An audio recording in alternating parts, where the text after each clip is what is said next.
folks, I hate to be the Debbie Downer of this. I really do, because I want to feel joy. I want to feel that there's some sort of healthy future among us. But the story that I'm about to present you kind of just doubles down the take of how the future is getting bleaker and bleaker because of the mismanagement, because of just how grotesque our leadership is heading into an awful direction here. So this is just devastating on so many levels here. Concerning the fact, this is from Canada Action, and there's a new report that just came out stating that Canada just saw 1 in 20 businesses close in a month. Biggest wave since the pandemic. So post-COVID, even after they were told to shut down and you would lose everything, we're still getting businesses that are closing up because of how difficult it is to survive in this nation. And it's absolutely devastating. So this is an article. This is from Better Dwelling. And they stated that, this is from October 1st, stating Canada's reputation as an ideal environment may be more of a hype than reality these days. Stats Canada data shows businesses suffered a major setback in June. The country saw the largest wave of business closures since the depths of the 2020 pandemic, when lockdowns physically restricted businesses from activity. In just 1 month, Canada saw enough businesses shutter to reverse more than a year of progress. Canada businesses are shuttering at breakneck speed. Seasonally adjusted data shows that 46,000 businesses closed in June, marking the largest wave in exactly 4 years. That's right, the current environment is so rough that businesses are responding like the 2020 pandemic lockdowns just kicked off. The closure rate, share as a total, also set a similar pandemic record. The rate climbed 2.2 points to 5% in June, meaning 1 in 20 businesses closed their doors for good last month. If that sounds high, that's because it is the highest rate since June of 2020. Even more disturbing is the fact this issue is now widespread. Stats Canada observed closures across industries, noting it was a broad issue. They did note that construction and retail were slightly ahead of the pack. This highlights how weak households are these days, since both industries should have seen a large boost just by sheer population growth. So there's the a chart there showing the statistics there. At the same time, fewer Canadians are starting a new business. Monthly business openings fell 8.6% to 39,000 businesses in June. It was the slowest month for new businesses since March 2023, and one would assume the reason for closures is also holding back budding entrepreneurs.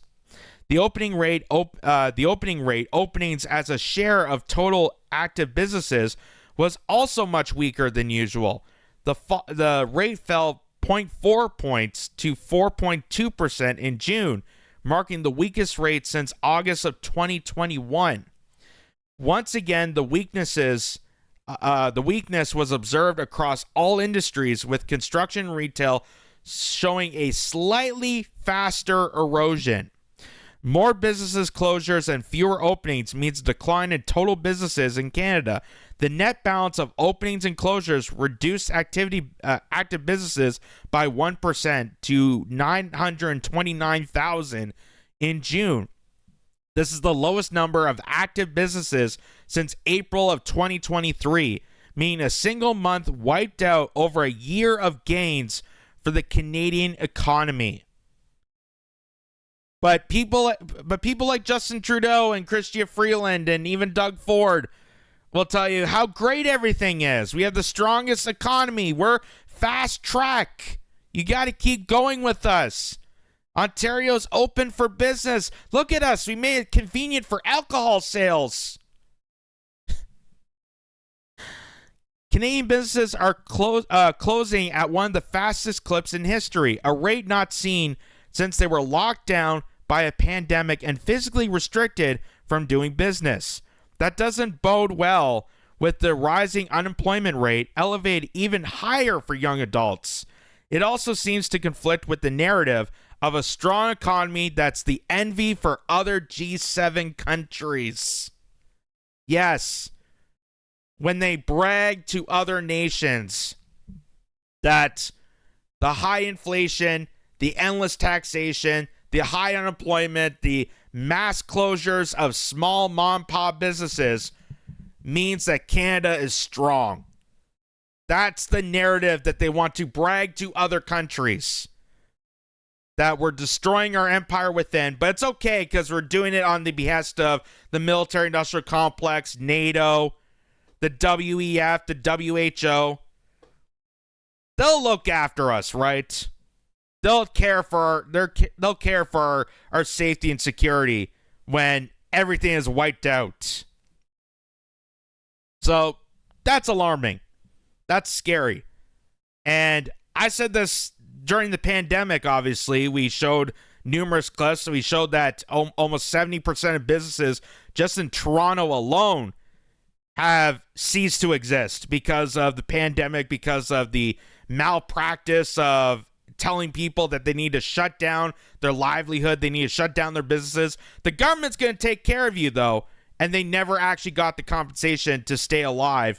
And these businesses never got to open again because of that. And now here we are in 2024, way past the pandemic, at the point of an endemic, and still feeling that burden. Still feeling that burden because we're not investing into our own country. We're letting this country fail and its people fail for global power. For the power of the globalist mafia that's gained control of industries, that's gained control of your governance. And you don't have real representation.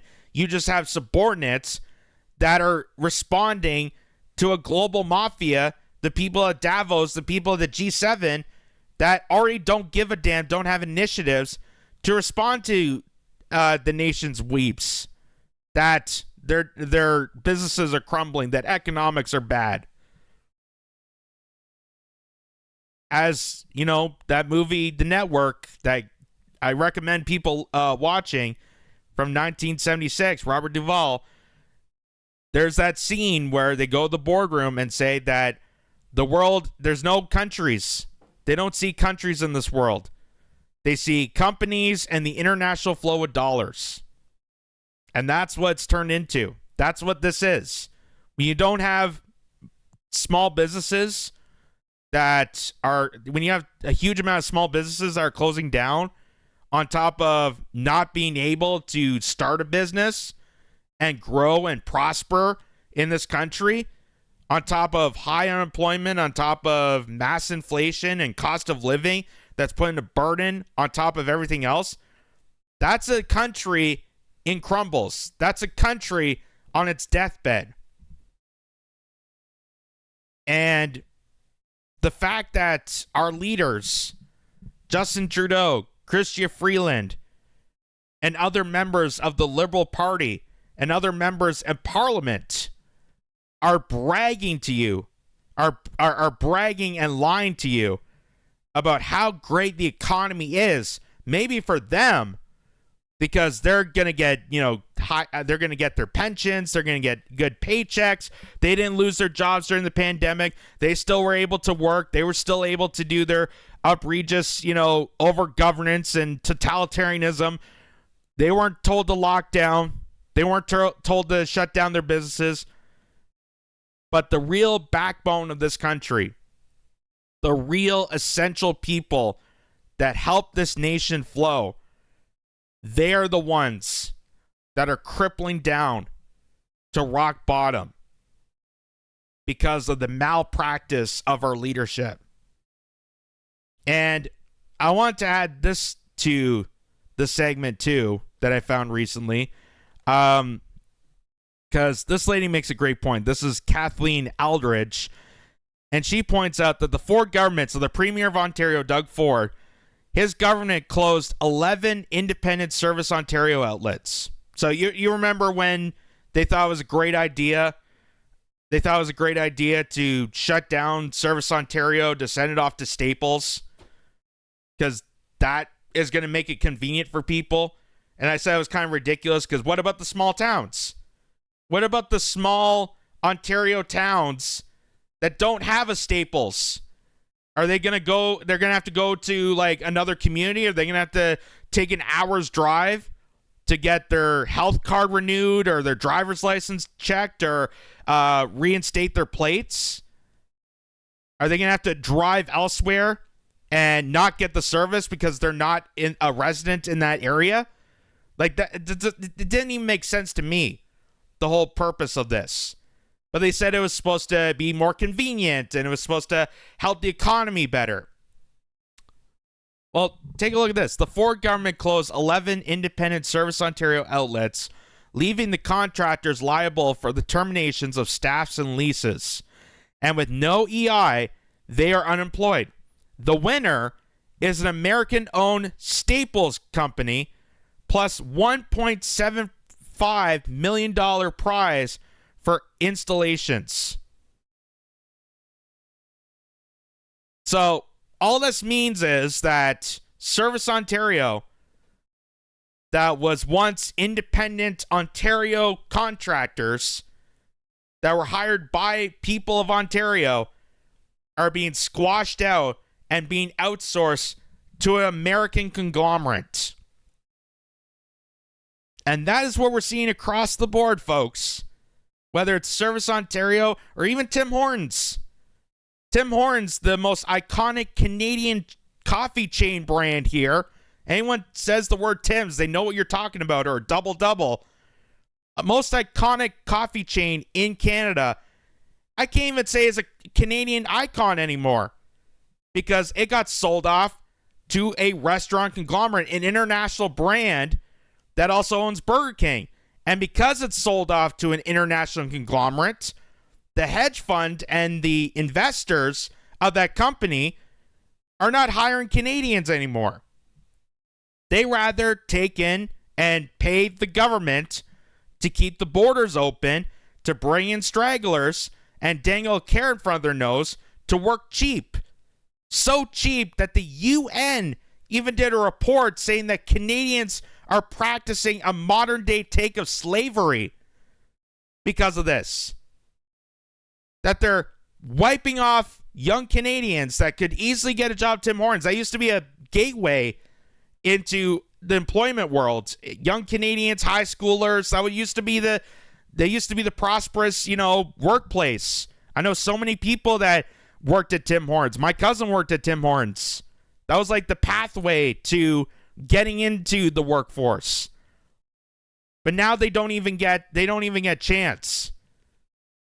Because the investment, the corporation behind Tim Hortons is malpracticing for their own business interest. They're abusing the temporary worker program and paying the Canadian government to keep the borders open so they can straggle in more cheap labor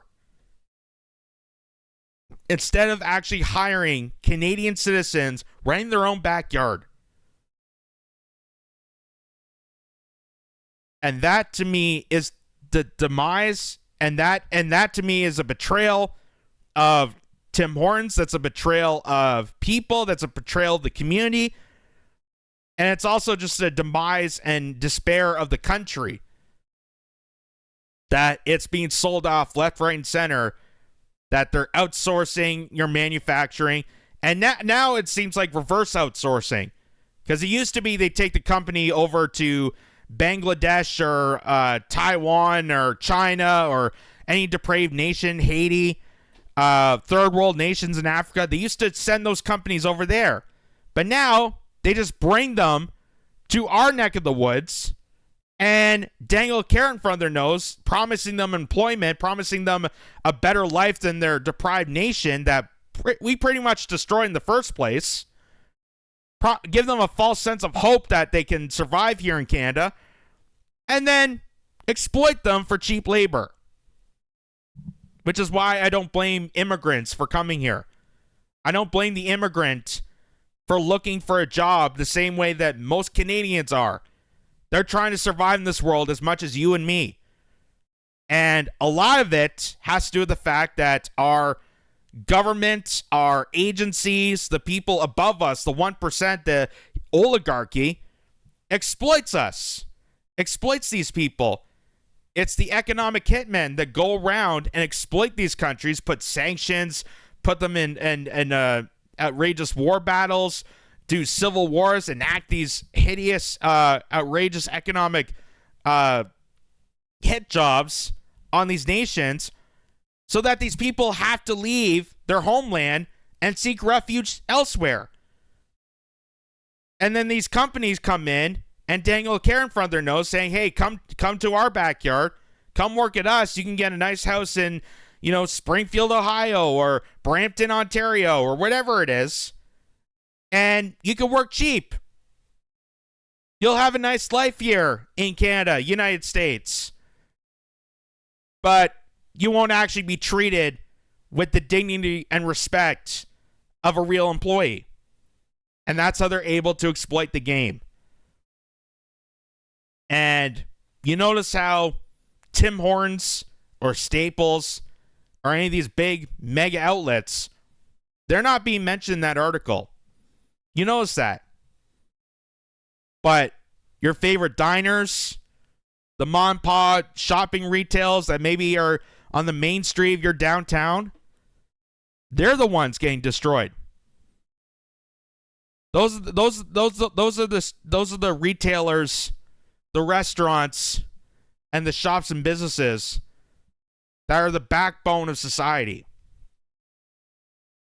and would happily employ people and give them proper wages because they actually respect. A lot of these places respect their employees and treat them like family. But they're getting so slaughtered because of economics, because of the malpractice of our governance here in Canada, so that big, giant corporations like Staples can walk in and pounce on the opportunity. And like I said, who is this really benefiting? Doug Ford brags about how this is so convenient for people. It's so convenient that people can now go to a Staples store for Service Ontario. How's that going to work for the small communities that don't have a Staples? Who's it actually benefiting for? That now the staff and the locations are on the chopping block. Who does this help? Who does this help really? It's really just a devastation of this country. And it doesn't bring me any joy. It doesn't bring me any sympathy. I apologize if I sound like a Debbie Downer, but that's the reality. And this is coming from a Canadian. True patriot love, ladies and gentlemen. True patriot love that a lot of these businesses are going to shut down, close up. I've already seen many of them in my travels.